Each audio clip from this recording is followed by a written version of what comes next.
આજે ગુડ ફ્રાઇડેનો દિવસ સુરત રાજ્ય, દેશ અને વિશ્વભરમાં ખ્રિસ્તી સમાજ દ્વારા ઉજવવામાં આવી રહ્યો છે। સુરત શહેરની ખ્રિસ્તી મિશનરી ખાતે હાજર લોકોના જણાવ્યા મુજબ આ દિવસનો મુખ્ય ઉદ્દેશ્ય પ્રભુ ઈશુના દુઃખ અને મહાવ્યથાને યાદ કરવો છે। પ્રભુ ઈશુના મૃત્યુના 14 પ્રધાન સ્થાનોને યાદ કરીને આજે ખાસ પ્રાર્થનાઓ કરવામાં આવી રહી છે।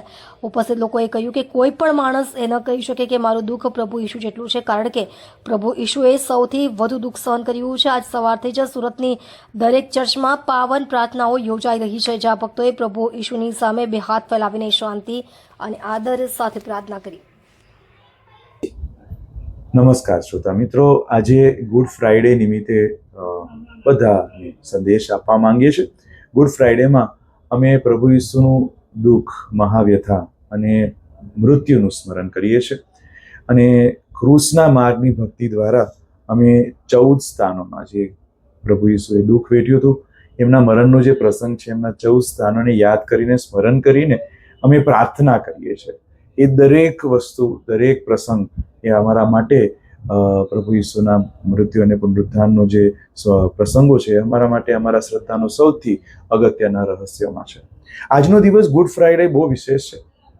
પ્રભુ ઈસુ જે દુઃખ વેઠે છે, અમે વિશ્વાસી, અમે આ પ્રભુ ઈસુ પર શ્રદ્ધા રાખનાર માનીએ છીએ કે ઈશ્વર મનુષ્ય બને છે અને પોતે દુઃખ વેઠે છે, જેથી કરીને માણસનું જે દુઃખ છે એ હળવું થાય।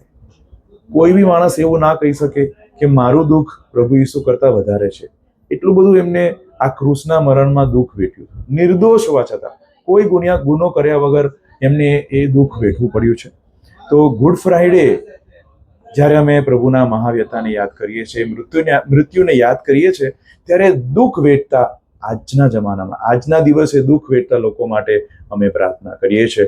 આપણે જોઈ શકીએ છીએ કે દુનિયામાં કેટલું દુઃખ છે અને મૂળ કારણ માણસનો સ્વાર્થ છે, માણસના પાપના બંધનો છે કે લોકો દુઃખ વેઠે છે। અત્યારે જે યુદ્ધ ચાલે છે એમાં કેટલા બધા લોકો દુઃખ વેઠે છે, કેટલું બધું લોકોને ત્રાસ સહન કરવો પડશે, નિર્દોષ લોકો એ બધું વેઠે છે।